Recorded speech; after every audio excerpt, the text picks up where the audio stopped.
ॐ तत्कथामृतं तप्तजीवनं कविभिरीडितं कल्पसामहं श्रवणमङ्गलं श्रीमदाततं भुवि गृह्णन्ति ये भूरिदा जनाः।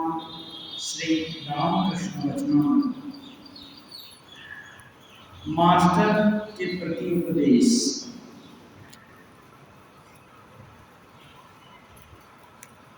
मास्टर महाशय जिनको कि हम लोग जानते हैं, महेंद्रनाथ गुप्त उनका नाम था।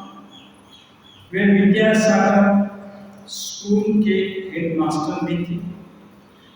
एमए पास, संभवतः 3 विषयों में एमए थे।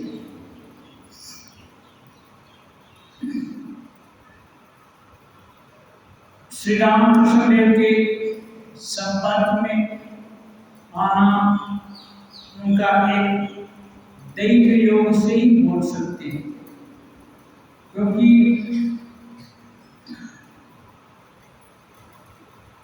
उनके घर में प्रायः साधारण लोगों के घर में जैसा होता था, कमाते तो थे, आर्थिक तंगी नहीं थी, लेकिन घर में माँ पिताजी के साथ उनकी स्त्री आदि का कुछ न कुछ एक तरह से पारिवारिक कलह जैसे बोलेंगे वैसे ही चलता रहा। और मास्टर महाशय बहुत विनम्र प्रकृति के आदमी थे और किसी पक्ष में नहीं जाते थे, केवल दुखी होते थे और कुछ समाधान भी निकालता था। कोई पावर एक्सरसाइज नहीं करेंगे तो कैसे होगा? बिना कार्य के तो कुछ होना संपादन नहीं होगा। तो ये कुछ नहीं करते थे, मन ही मन दुखी होते थे। एक बार दुख का बांध इतना बढ़ गया तो सोचे ऐसे कला से जीवन को खत्म कर देना ही अच्छा है। वो गए, अब कैसे जीवन को खत्म करेंगे ये तो उनको पता नहीं, कोई उपाय ढूंढना पड़ेगा, ये लास्ट स्टेप होगा। तो उनकी बहन थी बारानगर के आसपास, तो सोचे चलो एक दिन उसके घर जाते हैं। अब अंतिम विदाई है तो कोई जगह करके जाएंगे। वहाँ सिद्धू नाम का लड़का, एक पारा पड़ोस में लड़के होते हैं, तो एक सिद्धू नाम का लड़का, वो थोड़ा वयस में ज्यादा थे, वो थोड़ा छोटा, दोनों लोग के एक कथा वार्ता होने लगी। तो वो लड़का इनके करीब ज्यादा संपर्क में आ गया। तो उसको एक बच्चा है, उसको समस्या क्या बताएंगे, लेकिन कोई हो सकता है दैव योगी है, भगवान सबके लिए कुछ न कुछ व्यवस्था करके रखी है। वो बोला चलिए ना, रानी रासमणी का एक बहुत अच्छा उद्यान है, वहाँ काली मंदिर है और भी बहुत सारे मंदिर हैं, गंगा के किनारे हैं, और सबसे बड़ी बात वहाँ एक परमहंस महात्मा होते हैं। चलिए थोड़ा घूमकर आए, उनके साथ आए, सिद्धू के साथ आए। तो मास्टर महाशय को गुरु प्राप्त हो गए। सिद्धू का क्या हुआ ये तो इतिहास में नहीं है, लेकिन उसके माध्यम से हम रामकृष्ण विवेकानंद आदि को मानने वाले लोगों के लिए मास्टर महाशय मिल गए। इनको जो खोज रहे थे जीवन का अभाव, हर समस्या का ही समाधान श्री रामकृष्ण में दिखने लगा। अब इतना अच्छा लगा कि एक बार श्री मुख से जो कुछ भी सुन लेते, जिस भाव भंगी में सुन लेते, वो सब उनके मानस पटल पर एकदम मुद्रित हो जाता।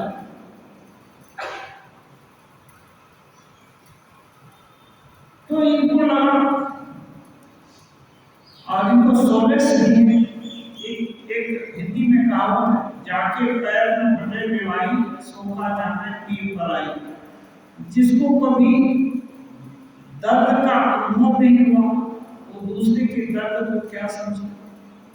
मास्टर महाशय गृह कला से बहुत पीड़ित थे, जीवन से हताश निराश हो गए थे। स्वयं प्रयास करके उच्च पद भी हासिल किए थे, योग्य भी कमा भी रहे थे, उनकी प्रतिष्ठा थी स्कूल कॉलेज में, सब लोग उनको मानते भी थे। लेकिन घर में पूरा उल्टा वातावरण, इसके कारण वो जीवन से ही निराश हो गए। तो उनको लगा कि ऐसा अमृतवाणी यदि है नहीं, तो ये केवल सुन करके आकाश में उड़ा देने से नहीं चलेगा। उनका दिल अब उसको पूरा सजो कर रखने लगा, और जैसे ही समय पाते उसको लिपिबद्ध करने लगे, बिना किसी के प्रेरणा के ही, कि बार बार उसको पढ़ेंगे, बार बार सोचेंगे, और जो लोग इस समस्या से ग्रस्त होंगे भविष्य में उनके भी काम आएगा। तो साधारण लोग होता क्या है, अपने को आगे दिखाते हैं कि देखो मैंने ये किया, मैंने को मेरा यहाँ योगदान है, मेरा ये योगदान है। ऐसा आजकल तो ये सब दिखावे की होड़ लगी हुई है। ये आगे आगे भी था, ये कभी नहीं रहा ऐसा बात। लेकिन ये श्री रामकृष्ण के प्रभाव के कारण उनका चेला भी पहले दिन से अपने को हम एकदम छुपा देना चाहते हैं। इसलिए कभी मौन लिखते हैं, कभी मणि लिखते हैं, कभी महेंद्र लिखते हैं। लोगों को समझ में ना आए कि, लेकिन कथोपकथन उनके द्वारा हुआ है, तो वो तो बताना पड़ेगा ना किसके साथ हो, तो अपना ही कई छंद नाम रख लिए। तो यहाँ कहते हैं महेंद्र पालीवाल केशव सेन के ब्राह्म समाज में हमेशा आया जाया करते थे।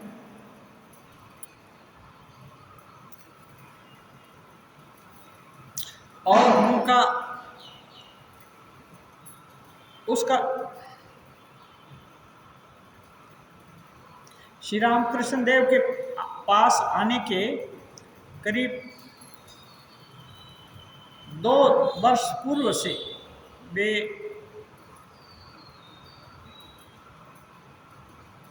ब्राह्मण समाज में आया जाया करते थे।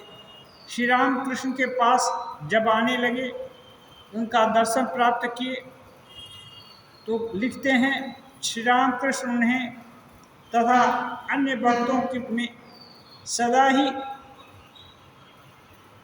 उनको और अन्य भक्तों को सदा ही कहते थे, ईश्वर निराकार हैं और फिर साकार भी। पहले दिन ही श्री रामकृष्ण ने पूछे थे कि तुमको साकार अच्छा लगता है ना निराकार। तो श्री रामकृष्ण देव मास्टर महाशय बोले थे निराकार, और श्री रामकृष्ण देव उस समय बोले थे हाँ निराकार बेस बेस बहुत अच्छा, लेकिन ये भी जान कर रखना कि साकार भी जितना निराकार सत्य है, साकार भी उतना ही सत्य है। मास्टर महाशय तो पढ़े लिखे आदमी थे, तर्क बुद्धि थी, वो सोचे भला जो चीज निराकार हो सकती है वो साकार कैसे होगी, को समझ में नहीं आया। तो वो बोलते हैं कि लोग मिट्टी की प्रतिमा की पूजा करते हैं, ये तो ठीक नहीं। ठाकुर वहां भी उनको डांटे कि देखो ईश्वर ने कितनी चीजें बनाई हैं, प्रतिमा में कोई मिट्टी की उपासना तो करता नहीं। सभी लोग बोलते हैं हे ईश्वर मुझे भक्ति दो, ज्ञान दो, वैराग्य दो, जो कुछ भी ईश्वर की ही पूजा करते हैं। और मान लो इसमें भूल भी हो तो ईश्वर जानते हैं, माँ जानती है, छोटा बच्चा बाप जाकर कुछ बोल करके बाप बोल करके बुलाता है, तो माँ पिताजी जानते हैं कि बेटा बच्चा तुमको ही बुला रहा है। फिर इसमें दोष कहाँ है? तो पहले दिन से ही इनकी मास्टर महाशय की अवधारणा धीरे धीरे बदली हो रही थी, और ये श्री रामकृष्ण देव की पढ़ी हुई विद्या नहीं थी, तो खुद अनुभव कर रहे थे, साक्षात अनुभव किए थे और उस समय भी कर रहे हैं कि सब कुछ है। और नहीं बोल ये भी बताए हैं कि वो साकार निराकार और उसके पार और कितनी चीज हो सकती है, उनका अंत नहीं है। तो मास्टर महाशय एक हिंदी में और बात है जुगाली करना। जुगाली करना माने पशु है ना, चारा खाते हैं तो खाने के समय उतना चबाना नहीं करते, वो खा लेते हैं, ज़्यादा जल्दी जल्दी खा लेते हैं। और फिर जहाँ बैठते हैं वहाँ थोड़ा थोड़ा निकाल कर, उनके सिस्टम में ऐसा है थोड़ा थोड़ा निकालेंगे और अच्छा से बैठ करके उसको चिबाएंगे, फिर भीतर में जब जाएगा तो और बाहर नहीं आएगा। तो इसको बोलते हैं जुगाली।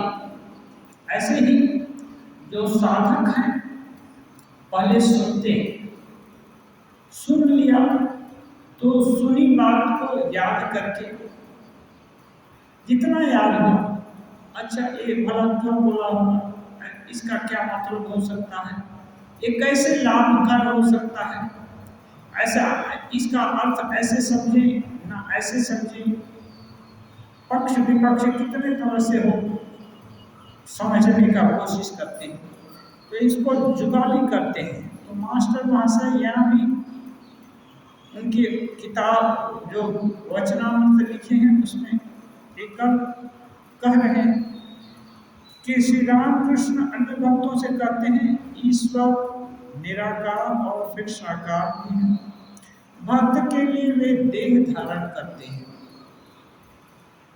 निराकारी की जो है, जो ब्रह्म का उपासना करते हैं वे अद्वैत वेदांती, उनके लिए तो ब्रह्म सर्वत्र है, समान है। लेकिन भक्त कोई कोई विशेष विभूति में उसका प्रकाश देखना चाहता है, और ईश्वरीय मूर्ति या भगवत पुरुष में उनको देखते हैं। तो ये बोलते हैं श्री रामकृष्ण देव कि भक्त के लिए भगवान देह धारण भी करते हैं, जैसे राम कृष्ण और चैतन्य आदि। जो लोग निराकारवादी हैं उनसे वे कहते हैं तुम्हारा जो विश्वास है उसे रखो, उस विश्वास को मत जाने दो, जो विश्वास है ठीक रखो, परंतु यह जान लेना कि उनके लिए सभी कुछ संभव है। उनके लिए मीन्स भगवान के लिए, ईश्वर के लिए, ब्रह्म के लिए सभी कुछ संभव है। इसलिए उनकी सीमा नहीं बांध देना कि अब आप जो साधक की समझ है बस इतना ही भगवान है, मेरी समझ इतनी है, मैं इसको लेकर रहूँगा, लेकिन उनको नहीं मालूंगा उनकी कितनी समझ है वो वही जाने। इसलिए बोलते हैं हे भगवान आप जो जैसे हो मैं नहीं जानता आपको, वह आप जैसे हो वैसे ही मैं आपको प्रणाम करता हूँ, आपके शरणागत हूँ। साकार निराकार ही क्या, वे और कुछ बहुत कुछ हो सकते हैं, कर सकते हैं। श्री रामकृष्ण महेंद्र के प्रति अब कथोपकथन हो रहा है, तुमने तो एक को पकड़ लिया है। श्री रामकृष्ण पहले दिन की बात है, निराकार तुमने तो एक को पकड़ लिया है, माने एक खराब सेंस में नहीं है।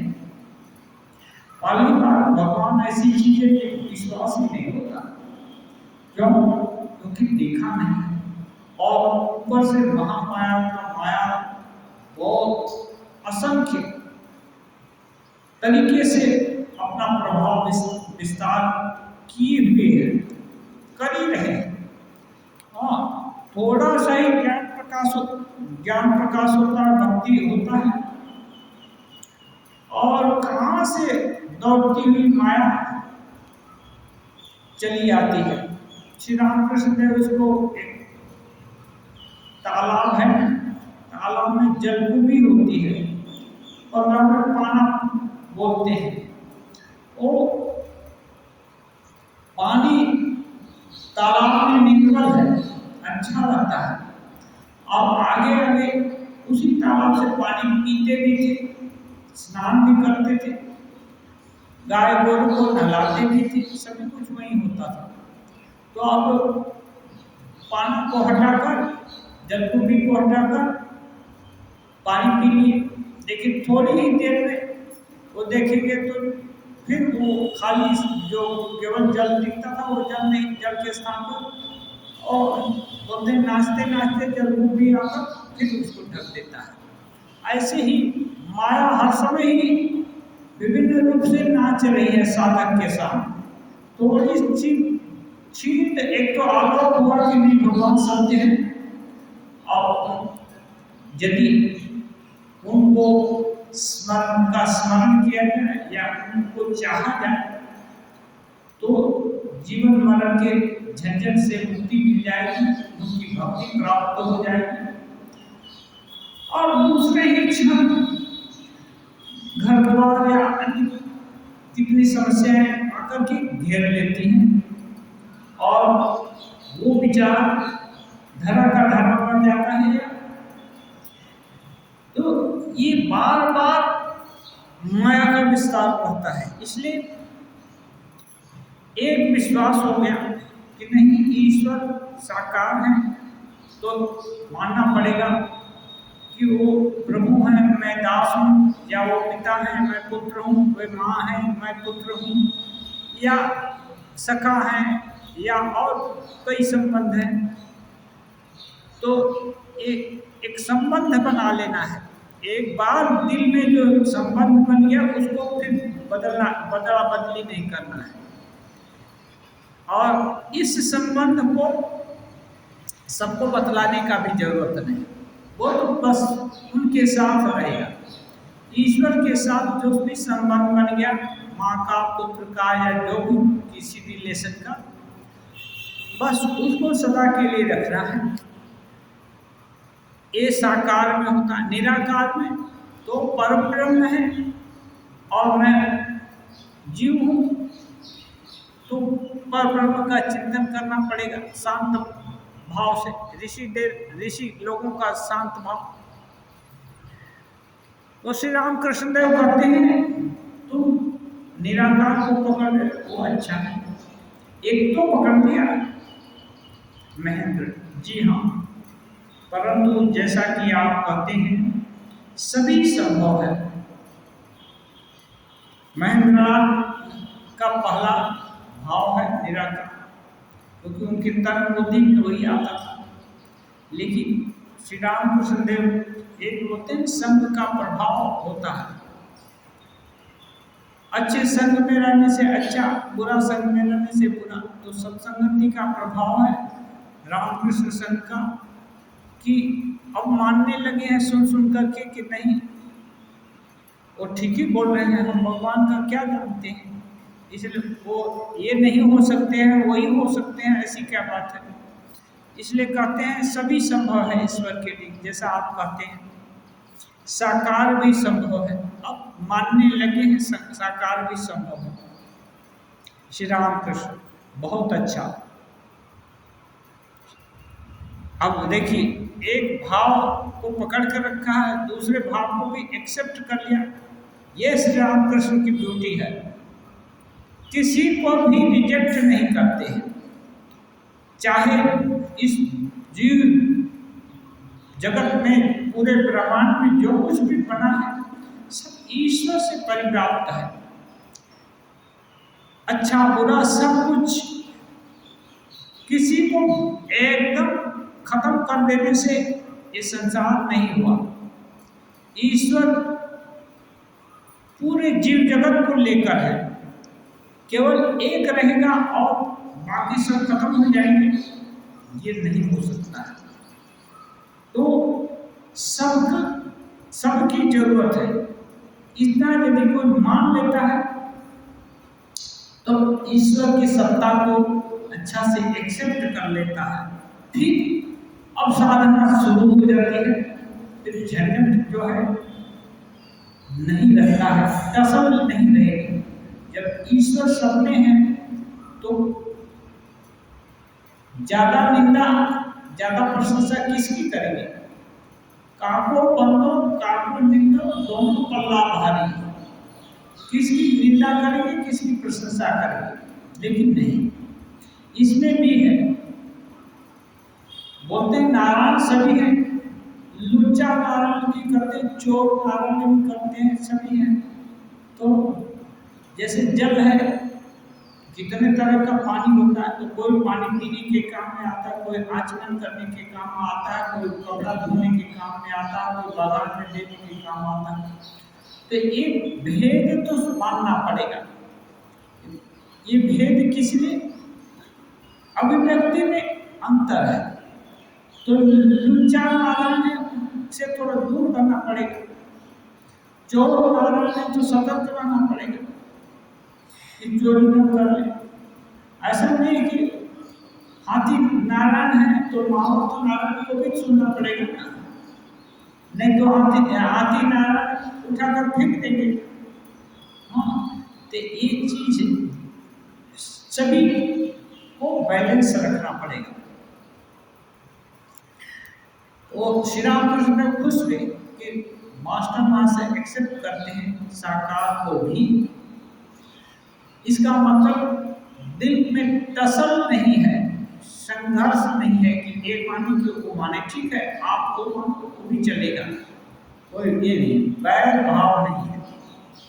तो उस झंझट से दूर हो गए और यह भी जानो कि वे चैतन्य रूप में चराचर विश्व में व्याप्त है। ये बहुत बड़ी बात है। चैतन्य रूप में चर और अचर, चराचर बोलते हैं।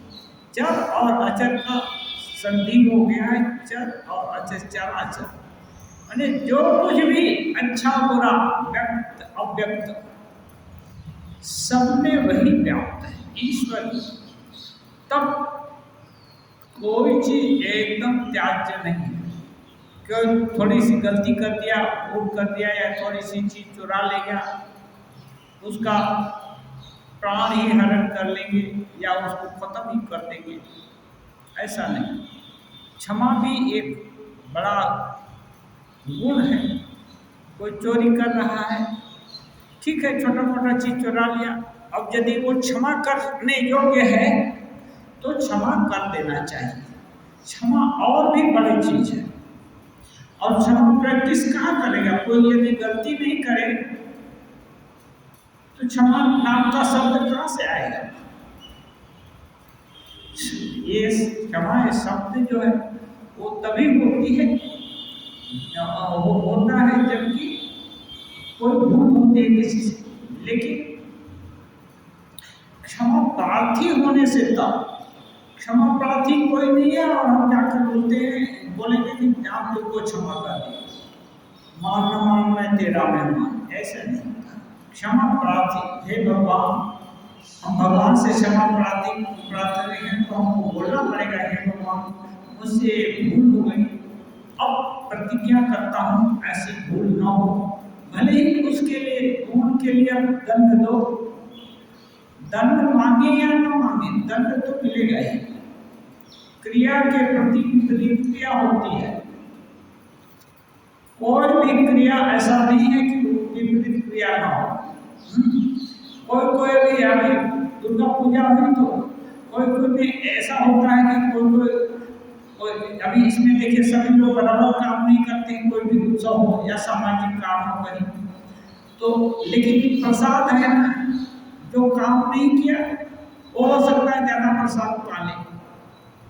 तो इसमें जो अच्छे कार्य करता है उनको डरने या उनको खराब पाने का कोई औचित्य नहीं। क्यों? ये रामकृष्ण का डोनेशन बॉक्स है। इस डोनेशन बॉक्स में कोई 5 रुपया दे कि 5 लाख दे, कहीं नहीं लिखा नहीं है कि इतना ही देना पड़ेगा। और जो भी दान देता है ना, धनिए दान क्या है? शक्ति दे रही है। शक्ति, जब कोई चीज दिया जा रहा है तो उसका रिटर्न भी मिलेगा। तो जो देने वाला है उसका बैंक बैलेंस बढ़ा हुआ है, जो लेने वाला है उसका बैंक बैलेंस घट जाता है। हाँ, ऐसा नहीं है कि ले रहे हैं और बच जाएंगे। हाथ लेने वाले को चुकता करने पड़ेगा हर चीज। इसीलिए हम लोगों को बहुत, आप देखेंगे संत महात्मा लोग कहीं 24 घंटा भी अन्न सत्र चलाते हैं। वो बहुत बड़ा उपकार कर दे रहे हैं, नहीं, विभिन्न बहुत कामना वासना लेकर के लोग दान देता है। यदि वो महंत जी या महात्मा लोग अपने खा पी करके बराबर कर दे तो कितनी तरह से भोगना पड़ेगा तो आप कल्पना नहीं कर सकते। केवल जब करने से नहीं होगा, थोड़ा जब कर दिया तो बहुत कुछ हो गया, ऐसा नहीं है। क्रिया के प्रति विपरीत क्रिया होती है। इसलिए भगवान के नाम में कोई भी अन्न आया, उसका एक हो गया, क्या बोलते हैं, उसका पूजा उजा किया, सब कुछ किया, तो उसको बोलते हैं पवित्र हो, उसका संस्कार होगा। पूजा करके जो अन्न दिया जाता है वो संस्कार होगा। तो जिनकी आस्था है कि एक प्रसाद है, ईश्वर का प्रसाद, उस आस्था के फल से तो आपको अच्छा सुफल मिलेगा। लेकिन जिस मटेरियल से वो प्रसाद बना है वो कोई दिया है, कोई कामना लेकर दिया है, उसकी कामना उस प्रसाद से बाहर कभी नहीं जाएगी। वो उसके साथ ही युक्त रहती है। इसलिए कोई चीज है बांट कर खाएंगे तो थोड़ा एकदम नहीं के बराबर में कामना का हो, जो भी ये फल वापस देना था वो सब बच जाएगा। इसलिए जो लोग सोचते हैं कि छुपा करके कोई लोग होता है कार्यकर्ता, छुपा करके भी डब्बा डब्बी भर करके ले जाता है, थोड़ा डांट दिया, ये कर दिया, लेकिन ले भी गया तो इतना दुख, जो अच्छे लोग हैं उनको दुखी होने का कोई बात नहीं, उसको रिटर्न देना पड़ेगा बाद में, समझिए। वो आज भले चालाक समझे अपने को, लेकिन उसको रिटर्न भरना पड़ेगा। ये स्वामी जी बोले हैं सन्यासी का कि फल अशुभ अशुभ कर्मों के शुभ कर्मों के हैं शुभ फल, किसकी सामर्थ्य बदल दे यह नियम अटल अविचल। शुभ कर्म का शुभ फल, अशुभ का अशुभ होगा ही, कोई नहीं बदल सकता। इवन भगवान भी नहीं बदलते। रामकृष्ण देव करुणा किए तो उनको कैंसर रोग स्वीकार किए। माता जी कितनी पवित्रता स्वरूपिणी, कोई दोष नहीं किया, कितनी पाक और ये बीमारी से ग्रस्त रही। हाँ, तो एक करुणा के कारण दूसरे का रोग उनको भोगना पड़ा। लेकिन केवल माता जी भोगी ऐसा नहीं है। जो लोग जिनका माता जी दुख दर्द ले लिया, वो उनको भी दर्द शेयर करना होगा। केवल माई दुख भोगेगी और बेटा एकदम गलती पर गलती करता जाएगा, ऐसा नहीं होगा, ऐसा नहीं होगा। वो उसको भी उसका मूल्य चुकाना पड़ेगा। तो ये कर्म की गति है। लेकिन उसके बाद स्वामी जी बोलते हैं यह सब सच है, किंतु परे जो नाम रूप के रहता, लेकिन नाम रूप से परे कोई वस्तु है, उसको कहते हैं वह नित्य मुक्त आत्मा है। वो वस्तु क्या है? नित्य है, नित्य है, सदा रहती है और मुक्त भी है, और उसका नाम आत्मा है। सदैव स्वच्छंद सदैव विचरता। ये जितना सुख दुख पुण्य पाप, इससे वो एकदम अलग रहता है, एकदम निर्लिप्त। हाँ, स्वच्छंद सदैव विचरता। और बोलते तत्त्वमसि, वही तो तुम हो, वही तत्व तुम, माने तत्व माने वो तुम ही हो। इसलिए हे सन्यासी चिंता मत करो। ऐसा करके करीब अभी संख्या ध्यान नहीं है, उसको तो हम कितना बार याद किए थे, 8-10 स्टेजा है, बहुत मार्वलस है, उसमें सब कुछ स्वामी जी एक ही है। तो आत्मा भूल हो गई कोई बात नहीं, लेकिन भूल करने वाले को मालूम है यदि या हो जाए कि उसके पीछे जो सत्ता है वो आत्म सत्ता है, वो नित्य मुक्त शुद्ध मुक्त स्वभाव है। तो वो अपनी भूलों के लिए अपने को याद नहीं करेगा, उस आत्मा के लिए याद करेगा। तो धीरे धीरे बोलते हैं श्री रामकृष्ण, जो जिसकी चिंता करता है उसकी सत्ता पाता है। आत्मचिंतन होगा तो आत्मा की प्राप्ति होगी, आत्म स्वरूप की प्राप्ति होगी। छोटा मोटा भूल ये सब नहीं कर पाएंगे, ठीक है। इसलिए हर चीज का ये है। तो अभी ये बोलते हैं कि तुम मान लिए बहुत अच्छा, और ये जानो कि सबके अंदर है। इतना यदि जान ले लोग ना, तो ये जो कितनी लड़ाई युद्ध हो रहा है वो 2 दिन भी ना चले, 1 दिन भी शुरुआत भी ना हो। ये सब कॉन्फ्लिक्ट इसीलिए होता है कि लोग पशु प्रवृत्ति को एकदम सामने रखते हैं और दैविक बात को अनसुनी कर दे रहे हैं। इसलिए लोग नहीं है, वो पक हो गए हैं। कीड़ा है ना, किलबिल करना, क्या करते हैं? इंस्टिंक्ट पर कीड़े चलते हैं। इंस्टिंक्ट, पशु है ना, इंस्टिंक्ट पर चलते हैं, आदमी नहीं। लेकिन आदमी है विवेकशील जीव। विवेक 100 साल की बात सोच सकता है, आगे पीछे का, एक दूसरे के लिए सोच सकता है। उपनिषद वेद इनकी बात मान सकता है, लेकिन पशु नहीं मान सकते। चाहे कितना भी आप समझाओ, पशु में समझने की क्षमता नहीं है। तो ये जो आदमी इतने जटिल स्वार्थी हो गए हैं, इनका पशुत्व धरिए 99% क्या हो रहा है, उसको बोलते हैं अभिव्यक्त हो रहा है। क्लेश बोलते हैं 4 स्टेज में होता है। क्लेश योग में क्लेश बोलते हैं। क्लेश माने विभिन्न तरह का संस्कार होता है,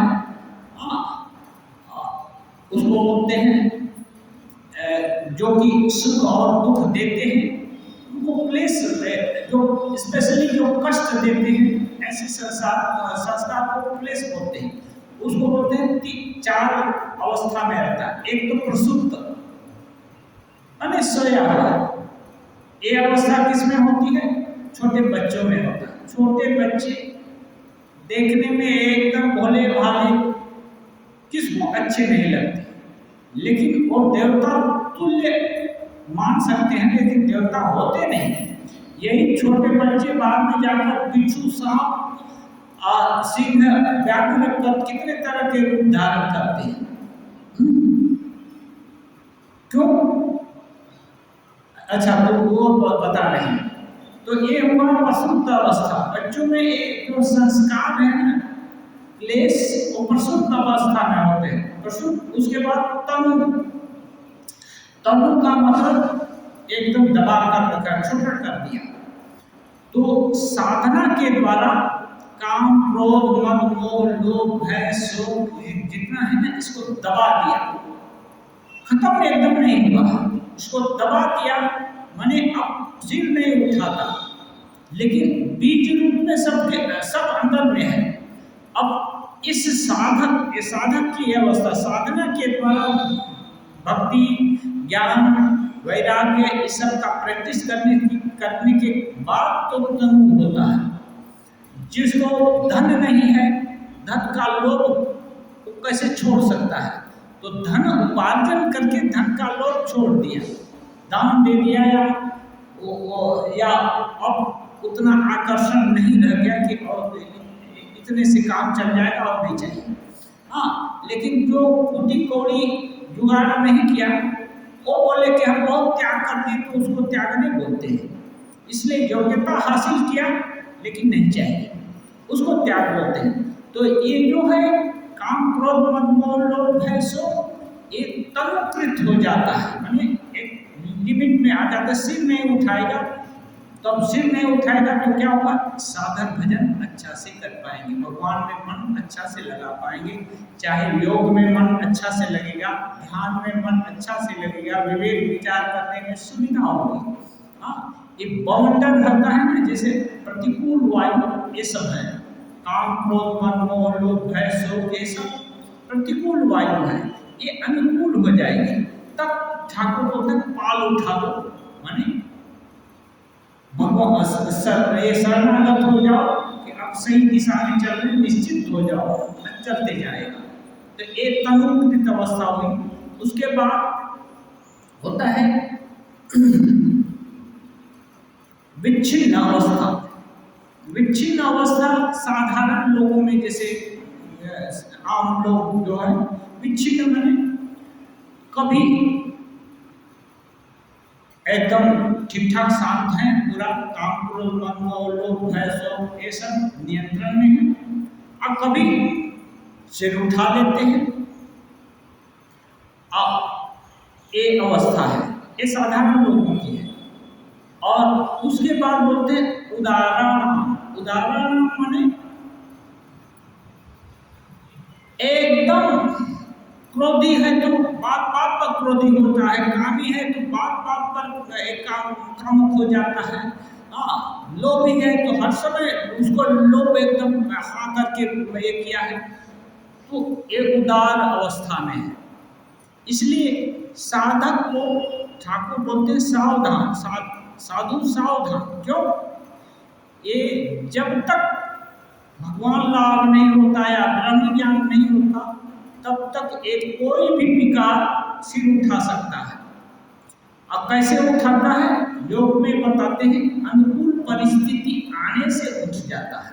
आप लोग सुना होगा कितने साधक एक काम और ये सब ये है ना, इंद्र आदि देवता मिलकर के उसको उत्तेजित करके उसका तपस्या भंग करने का चेष्टा, एक तपस्या भंग करने का चेष्टा अभी अभी तो हम लोग उस ढंग से नहीं सुनते, लेकिन ये प्रवृत्ति है। ये प्रवृत्ति कैसे आएगी? अहंकार थोड़ा सा ही हुआ कि मैं अमुक योग्यता वाला हूँ, बस दूसरी प्रतिक्रिया शुरू हो गई। अच्छा, तब देखो उसका परिणाम, ठाकुर को मुंह रगड़ना पड़ा। इसलिए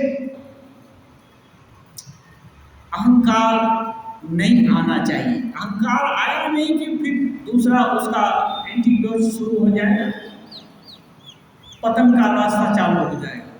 तो ये है, इसलिए चराचर जगत में यदि मान लिया कि ईश्वर है तो बहुत सारा क्षमा होगी, दया होगी। जैसे अपना बेटा या अपना बेटी कुछ नुकसान कर दिया तो उसका गला कोई थोड़े काट देता है, लेकिन दूसरे का बेटा बेटी कुछ कर दिया तो उसको एकदम नहीं सहेंगे, ये होता है। दूसरे को बम से उड़ा देने में कोई भय नहीं लगता है, और अपने को खरोच तक न आए, ऐसा कहीं होता है कि अपने को खरोच ना आए, दूसरा एकदम चिथड़ा उड़ जाए, तब भी थोड़ी देर नहीं होती। ये किस लिए होता है? इसीलिए कि बहुत दूरी हो गई है। हाँ, एकदम अपनत्व की भावना नाम की चीज ही खत्म हो गई है। तो ये है इसका फल कि चराचर जगत में वो व्याप्त है। यदि ये मालूम हो जाए तो आदमी शांति और आनंद में रहकर, अब उसके ऊपर की चीज है भगवत प्राप्ति। भगवत प्राप्ति बहुत बड़ी चीज है, इतना आसान नहीं है। जन्म जन्म निकटन कराही अंतराल कहीं आवत नहीं, लेकिन इस भगवत प्राप्ति के मार्ग में आगे बढ़ने से घर संसार सुधर जाएगा, परिवार सुधर जाएगा, जो भी अभाव है छोटा मोटा वो सब दूर हो जाएगा। ये माइलस्टोन है, सुधार हो जाना। ये सब जो बिगड़ने वाली बात है उसको बन जाना, ये सब माइलस्टोन है। लेकिन भगवान लाभ बहुत दूर की बात है, इतना आसान नहीं है। तो इस रास्ते में लेकिन ये सब होता है। अब महेंद्र लाल कहते हैं, मैं समझता हूँ कि चेतन के भी चेतनता है। हमें चेतन माने धरी है, हम लोग जैसे जीव है, एक तो चर है, एक तो अचर है। जो चर है उसको मानते चेतन है, चेतन है ठीक है, लेकिन मास्टर वहां से बोलते हैं उसका भी चेतनता में चेतन तो है, लेकिन अच्छा बाबा इस रास्ता से मत जाओ, ये रास्ता अच्छा है, वो रास्ता अच्छा है, इसको बोलते हैं सचेत कर देना। जो सचेत कर रहा उसको चेतनता बोलते हैं, चेतना देने वाला, चेतना को स्फुरण कराने वाला। अब श्री रामकृष्ण देव कहते हैं, अब उसी भाव में रहो। श्री रामकृष्ण वो जब बोले कि अब देखो जो मान लिया है कि ये है जीव जगत ईश्वर से व्याप्त है, वे साकार निराकार और सब कुछ भी हो सकते हैं। अब उस भाव को दृढ़ होने दो। भाव में रहो का मतलब ये तुम्हारा पक्का भाव हो गया, ये बात नहीं है। इस या योग सूत्र में बोलते हैं, सब दिन काल निरंतर सत्कारा से भी तो दृढ़ होगी। एकदम लगातार वर्ष पर वर्ष यदि रिपु सिर नहीं उठाते तब सोचना है कि वो तनुकृत अवस्था हुई है, ठीक है। अब उतना डर नहीं है, लेकिन जब तक ये जो भगवत प्राप्ति नहीं हो सकती तब तक कभी भी पतन हो सकता है। इसलिए हर समय साधक साधिका लोगों को सतर्क रहने की जरूरत है। कभी सतर्कता से चूक नहीं होनी चाहिए, हर समय लगे रहना। इसलिए ठाकुर बोलते हैं उस भाव को दृढ़ होने दो, खींचतान करके बदलने की आवश्यकता नहीं। वो बोलते हैं बार बार खींचतान करने का मतलब क्या? अभी देखिए खींचतान कैसे होता है। साधारण अभी एक सभा में बैठे हैं, यहाँ बैठे हैं, पाठ हो रहा है, ठाकुर का प्रसंग हो रहा है, हो सकता है 2 घंटे के बाद और कहीं बुलाया है, तो कैलकुलेशन शुरू हो गया क्या 2 घंटा के बाद जाएंगे तो वहाँ और बढ़िया चीज सुनने को मिलेगा, या ये अमुक चीज मिलेगा, तमुक चीज मिलेगा। हाँ, ये अच्छा है कि वो अच्छा है, कितना तरह का है विचार, इसको बोलते हैं खींचता। यदि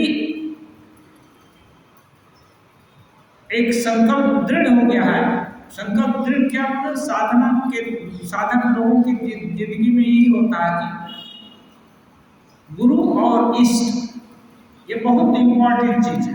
गुरु माने जो मार्गदर्शक है, इष्ट माने जो एकदम आदर्श। यदि ये फिक्स हो गया तो जहां कहीं जो कोई भी प्रवचन सुनते हैं या जिस किसी मंदिर या देवी देवता के पास जाते हैं, वहां जाने से अपने गुरु और इष्ट में यदि निष्ठा बढ़ती है तो समझ लीजिए उस देवी देवता का दर्शन सार्थक हुआ, आप सही रास्ते पर हैं। और नहीं तो किसी जगह का सजावट बढ़िया देख लिया, वहाँ ग्लैमर ज्यादा है, सोचा अरे इनका तो इतना प्रभाव है। अरे ग्लैमर से प्रभाव नहीं होता, आंतरिक सजावट दूसरी है और बाहर डेकोरेशन दूसरा है।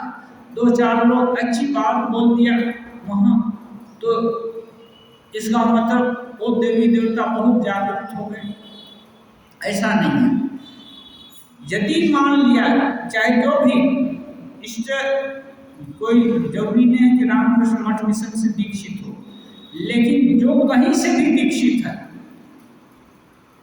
किसी कोई भी उपदेश, कोई भी पूजा, कोई भी प्रार्थना से उसको उसके गुरु और इष्ट में निष्ठा बढ़नी चाहिए। यदि ऐसा होता है तो आप रेस्टलेस नहीं हैं, तब सही दिशा में है, तब उन्नति होगी दिनों दिन। नहीं तो गीता में भगवान एकदम क्लियरली बोले हैं, यहाँ कोई लाभ लपेट नहीं है। रामकृष्ण विवेकानंद भी उसी को मानते हैं हम लोग। संशय आत्मा विनश्यति, संशय आत्मा जो है ये होगा कि वो होगा कि ये करें कि वो करें। यदि सारा समय यदि यही सोचते रहे, ऐसे आदमी का विनाश होता है। विनाश होने का मतलब क्या, वो उसका शरीर सड़ जाएगा, मर जाएगा, जल जाएगा, ऐसा नहीं। ऐसे इसको विनाश नहीं, विनाश का मतलब उसको उद्देश्य की प्राप्ति नहीं होगी और उद्देश्य से भटक जाएगा। अब एक कोई परीक्षा में पास होना था तो पास नहीं होकर के फेल हो जाएगा, या किसी प्रकार से 33 नंबर पास पा गया, तो इसको असफलता ही बोलते हैं।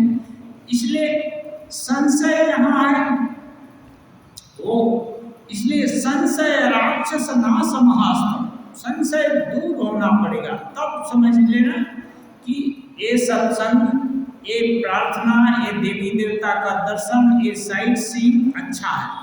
यदि वो नहीं हुआ तो केवल एक वृद्धाश्रम हुआ। इसलिए बोलते हैं ठाकुर जी कि खींचतान करके भाव को बदलने की जरूरत नहीं है। अपने से यदि बदल हो जाता है, भीतर से अंतर्यामी यदि दिखा देते हैं कि नहीं ये रास्ता है, ये चलो और आगे चलो।